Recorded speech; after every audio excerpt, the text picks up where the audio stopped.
हाय दोस्तों, मेरा नाम है प्राची अग्रवाल। स्वागत है आपका हमारे चैनल में learn competitive programming with code chef.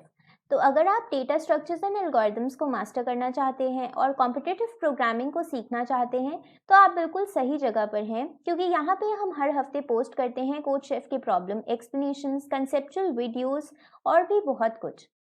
तो आप इस चैनल को ज़रूर सब्सक्राइब करें और बेल आइकन को दबाना बिल्कुल ना भूलें। तो आइए अब शुरू करते हैं। आज हम लोग सॉल्व करेंगे इवन पेयर सम प्रॉब्लम, जो कि दिसंबर लॉन्ग चैलेंज की है और ये एक बहुत ही सिंपल प्रॉब्लम है। हम सबसे पहले डिस्कस करेंगे प्रॉब्लम स्टेटमेंट, उसके बाद हम कोशिश करेंगे सॉल्यूशन को समझने की कि हम इस प्रॉब्लम को सॉल्व कैसे कर सकते हैं, और उसके बाद हम एक छोटा सा quick walk through of the code भी करेंगे ताकि आपको समझ आ जाए कि इस प्रॉब्लम को कोड कैसे करना है, और वो होगा पाइथन में। तो आइए अब शुरू करते हैं। क्या आपको मालूम है कि अनअकैडमी पर कोड शेफ की फ्री लाइव क्लासेस होती हैं जो कि कॉम्पिटिटिव प्रोग्रामिंग से रिलेटेड हैं।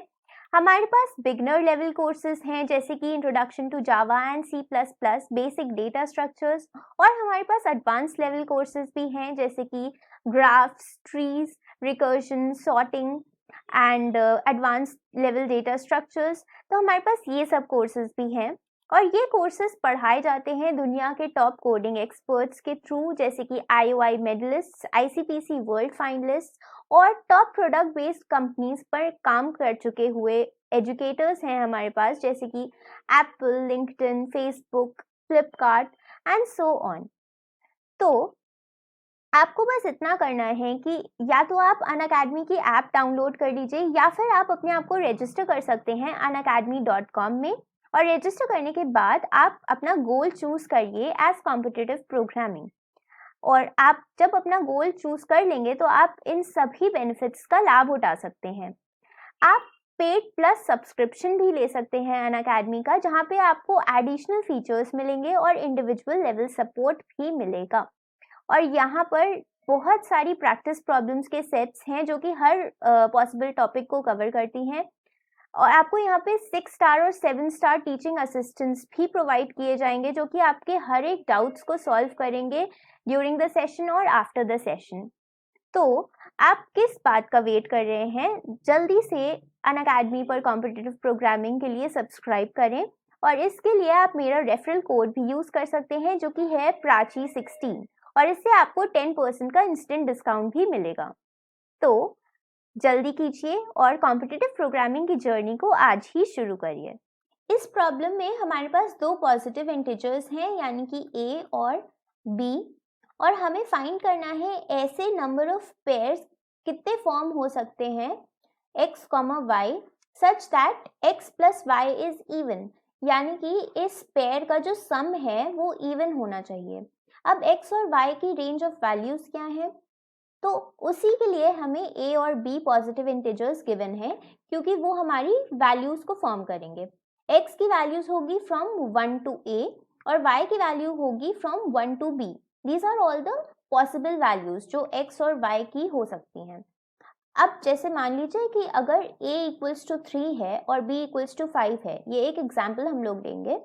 तो x और y की पॉसिबल वैल्यूज क्या हुई? x की पॉसिबल वैल्यूज हुई 1, 2 एंड 3, क्योंकि x की रेंज 1 to a है, और y की पॉसिबल वैल्यूज हुई 1, 2, 3, 4 एंड 5, बिकॉज जो y की रेंज है वो फ्रॉम 1 to b है। अब हम पेयर्स कैसे फॉर्म करेंगे? तो हर एक वैल्यू ऑफ x के लिए हम उसको मैप करेंगे हर एक वैल्यू ऑफ y से। इस तरह हम अपना पेयर फॉर्म करेंगे। तो हमारे पास टोटल कितने पेयर्स फॉर्म हो सकते हैं इन x और y की वैल्यूज से? x के पास 3 वैल्यूज हैं और y के पास 5 वैल्यूज हैं, तो यानी कि हम 3 into 5 15 total possible pairs form कर सकते हैं इन सभी वैल्यूज से।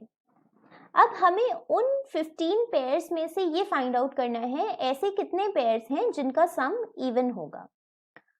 तो आइए पहले हम यहाँ पे सारे के सारे पेयर्स फॉर्म कर लेते हैं। तो यहाँ पे मैंने ऑलरेडी सारे पेयर्स लिख दिए हैं आपके रेफरेंस के लिए। अब हम एक बहुत ही सिंपल अप्रोच को यूज करके इस क्वेश्चन को कर सकते हैं, जो कि है ब्रूट फोर्स अप्रोच। तो ब्रूट फोर्स अप्रोच में हमें क्या करना होगा कि हम आइट्रेट करेंगे x और y की वैल्यूज के लिए। और हम आइट्रेट कैसे करेंगे? क्योंकि x की हर वैल्यू मैप हो रही है y की हर वैल्यूज से, तो हमें 2 लूप उसके लिए लेने होंगे आइट्रेट करने के लिए। एक लूप होगा आउटर लूप जो कि x की वैल्यूज के लिए होगा 1 to a। यहाँ पे मैंने क्यों लिखा x की जगह? क्योंकि x तो एक रेंज ऑफ वैल्यूज है, लेकिन उसकी जो लास्ट वैल्यू है यानी कि जो उसकी रेंज फॉर्म कर रही है वो a की वजह से फॉर्म हो रही है 1 to a, तो इसलिए ये लूप रन करेगा फ्रॉम 1 to a। अब इनर लूप हमारा रन करेगा y की वैल्यूज के लिए फ्रॉम 1 to b। अब हम इस लूप के अंदर हर बार अपना पेयर फॉर्म कर पाएंगे, हर एक वैल्यू ऑफ x के लिए और हर एक वैल्यू ऑफ y के लिए। तो i, j हमारा पेयर हो जाएगा। अब हमें क्या चेक करना है? If i plus j is even। अगर हम ये मैन्युअली चेक करेंगे कि क्या ये इवन है, और अगर ये इवन होगा तो हम अपने काउंट को 1 से इंक्रीज कर देंगे। तो ये तो हो गया हमारा ब्रूट फोर्स अप्रोच जिससे हम इस प्रॉब्लम को सॉल्व कर सकते हैं।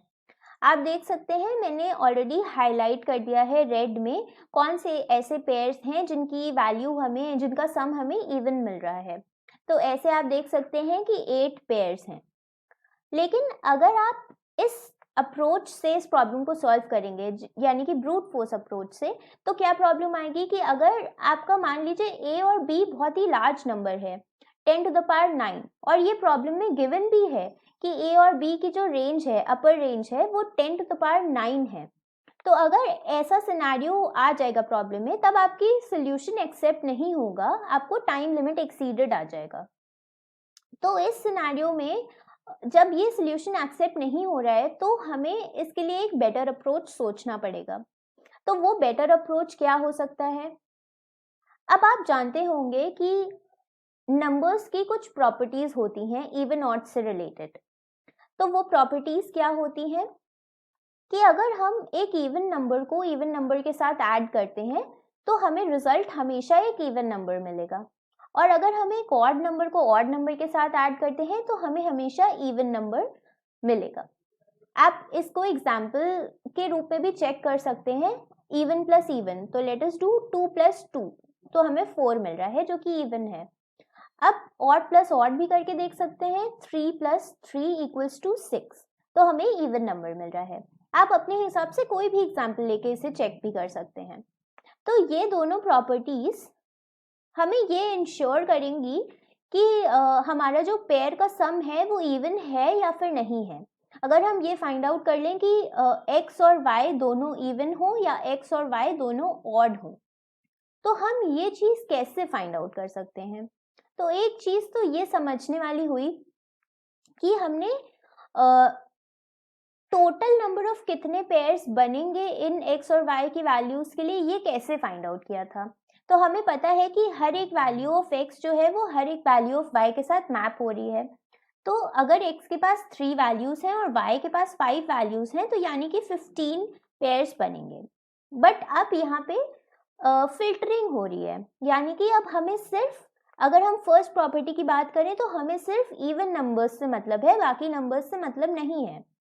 तो x में कितने इवन नंबर्स हैं? 1, और y में कितने इवन नंबर्स हैं? 2। तो हम यहाँ पे क्या कर सकते हैं, हम अगर number of even numbers of x और number of even numbers of y find out कर लें, तो हमें उससे ये पता चल जाएगा कि ऐसे कितने पेयर्स हैं जो हमें इवन सम देंगे अगर x और y दोनों इवन हो। तो उसको हम डिनोट करेंगे a इवन और b इवन से। a इवन क्या है? Total possible values of x जो इवन है। तो यहाँ पे आप देख सकते हैं कि x में सिर्फ एक ही इवन वैल्यू है, और b इवन है total possible values of y जो इवन है। तो आप देख सकते हैं यहाँ पे 2 वैल्यूज इवन है, तो हम 2 लिख देंगे। अब 2 × 1 = 2, यानी कि इस फर्स्ट प्रॉपर्टी के थ्रू हमें 2 ऐसे पेयर्स मिल जाएंगे जो कि हमारी कंडीशन को सेटिस्फाई करेंगे। और वो दोनों पेयर्स कौन से हैं? ये वाले आप देख सकते हैं, दोनों x और y यहाँ पर इवन है। अब सिमिलरली हम सेकंड प्रॉपर्टी की तरफ बढ़ते हैं। अब हमें इवन नंबर्स से नहीं ऑड नंबर्स से मतलब है, तो उसको हम डिनोट करेंगे ए ऑड और बी ऑड से। ए ऑड है total possible values of x जो ऑड हैं, तो यहाँ पे आप देख सकते हैं दो ऐसी वैल्यूज हैं 1 और 3, तो हम 2 लिख देंगे। और बी ऑड है total possible values of Y जो कि ऑड हैं, तो आप देख सकते हैं यहाँ पे 3 ऐसी वैल्यूज हैं, तो हम लिख देंगे 3। अब 3 इंटू 2 हुआ 6, तो हमें 6 ऐसे पेयर्स मिल जाएंगे सेकेंड प्रॉपर्टी के थ्रू। तो ये 6 पेयर्स आप देख सकते हैं हमारे पास ऑलरेडी रेड में है। तो अब अगर हम इन दोनों को ऐड कर देते हैं 6 + 2, तो हमें आंसर मिल जाएगा 8, जो कि हमने पहले भी डिस्कस किया कि हमारा आंसर था 8। तो ये प्रॉपर्टी को यूज करके भी आप अपने आंसर को निकाल सकते हैं। लेकिन यहाँ पर तो हमें x और y के सभी वैल्यूज दिख रहे थे, तो बहुत ही सिंपल हो गया कैलकुलेट करना।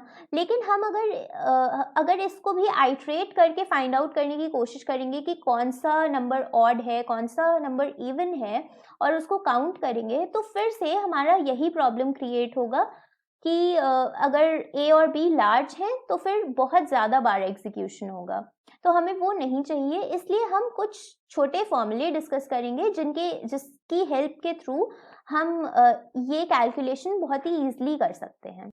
तो आपको ऑलरेडी मालूम है कि कोई भी अगर हम नंबर उठा लें, जैसे कि n = 5, तो 1 to 5 जो सीरीज है it is a combination of even and odd numbers. उसमें उसके अलावा कुछ और हो नहीं सकता। पहला नंबर ऑड होगा, दूसरा नंबर इवन होगा, फिर से ऑड आएगा, फिर से इवन आएगा। तो हम ये क्या कह सकते हैं, हमें इस चीज से क्या मालूम चलता है कि उसमें हाफ नंबर्स जो हैं वो ऑड होंगे और हाफ नंबर्स जो हैं वो इवन होंगे। लेकिन अगर आपका n जो है वो ऑड है, तब एक प्रॉब्लम क्रिएट होती है, क्योंकि 5 2 से डिविजिबल नहीं है।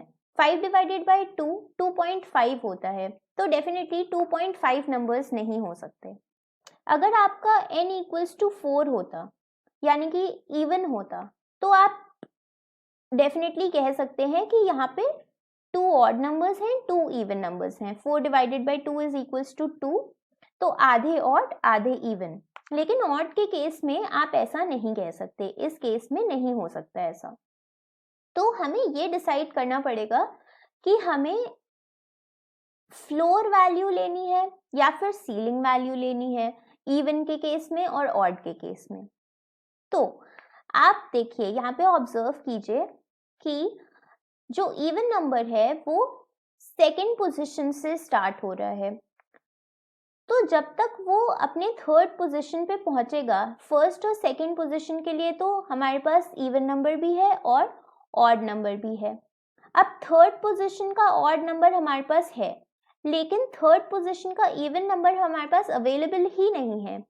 तो इसका क्या मतलब हुआ कि हमेशा ऑड के केस में जो लास्ट वाला इवन नंबर होगा वो मिसिंग होगा, और इसी वजह से हमें इवन नंबर के लिए हमेशा फ्लोर वैल्यू लेनी होती है और ऑड नंबर के लिए हमें हमेशा ही सीलिंग वैल्यू लेनी होगी। तो यहाँ पे हमें जब total possible values of x that are even ये कैलकुलेट करना है, तो x की रेंज आपको मालूम है 1 to a है, तो हम a के माध्यम से उसको कैलकुलेट करेंगे, a डिवाइडेड बाय 2। अब a डिवाइडेड बाय 2 की हमें फ्लोर वैल्यू लेनी है या फिर सील वैल्यू लेनी है, तो जैसे कि मैंने ऑलरेडी डिस्कस किया कि इवन के लिए हमें हमेशा फ्लोर वैल्यू ही लेनी पड़ेगी, तो हमने इसकी फ्लोर वैल्यू ले ली। अब a divided by 2 is 3 divided by 2 equals to 1.5, तो 1.5 से फ्लोर वैल्यू से हमें 1 मिल गया, तो यानी कि यहाँ पे सिर्फ x की वैल्यूज में सिर्फ एक ही इवन नंबर है। अब ऑड नंबर पर आते हैं, तो ऑड नंबर को कैलकुलेट करने के लिए जैसे कि मैंने यहाँ पे बताया सील वैल्यू लेनी पड़ेगी, लेकिन हमें फिर से डिवीजन करने की कोई ज़रूरत नहीं है, हम इसको सब्ट्रैक्शन के थ्रू भी सॉल्व कर सकते हैं, क्योंकि हमें ओरिजिनली कितनी वैल्यूज थी ये तो मालूम है। ओरिजिनली x के पास 3 वैल्यूज थी, अब उन 3 वैल्यूज़ में से अगर एक इवन वैल्यू हो गई तो बची हुई जितनी भी वैल्यूज़ होंगी वो ऑड होंगी, तो यानी कि x के पास 2 ऑड वैल्यूज़ हैं। सिमिलरली हम y के लिए भी यही कैलकुलेशन करेंगे लेकिन b के माध्यम से, क्योंकि y की रेंज है फ्रॉम 1 to b। तो b है हमारा 5 डिवाइडेड बाई 2 इज 2.5 एंड 2.5 का फ्लोर हमें दे देगा 2। तो यानी कि फ्लोर हम ले रहे हैं, इसका क्या मतलब हुआ कि हम सिर्फ इंटीजर पार्ट लेंगे। तो हमें 2 इवन वैल्यूज मिल गई y से। अब ऑड वैल्यूज उसकी कितनी होंगी, टोटल वैल्यूज में से हम इवन वैल्यूज को माइनस कर देंगे, तो हमें total number of odd values of y मिल जाएंगी जो कि है 3। और जैसे कि मैंने ऑलरेडी आंसर में डिस्कस किया कि आप अगर x और y की इवन वैल्यूज को मल्टीप्लाई कर दें और x और y की ऑड वैल्यूज को मल्टीप्लाई कर दें और फिर दोनों को ऐड कर देंगे तो आपको आंसर मिल जाएगा। तो ये हमारा हो गया फॉर्मूला आंसर का। तो गाइस ये थी हमारी प्रॉब्लम।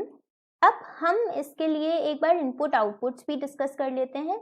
तो इनपुट में क्या है, first line of test case में हमारा नंबर ऑफ टेस्ट केसेस हैं एज यूजुअल, और हर टेस्ट केस के लिए हमें 2 स्पेस सेपरेटेड इंटीजर्स दिए रहेंगे जो कि है a और b। और आउटपुट तो आप ऑलरेडी जानते हैं कि हमें नंबर ऑफ पेयर्स प्रिंट करने हैं जो कि हमारी कंडीशन को सेटिस्फाई करते हैं। और आप कंस्ट्रेंट्स भी देख सकते हैं कि a और b up to 10 to the power 9 है, जैसे कि मैंने डिस्कस किया था आपके साथ।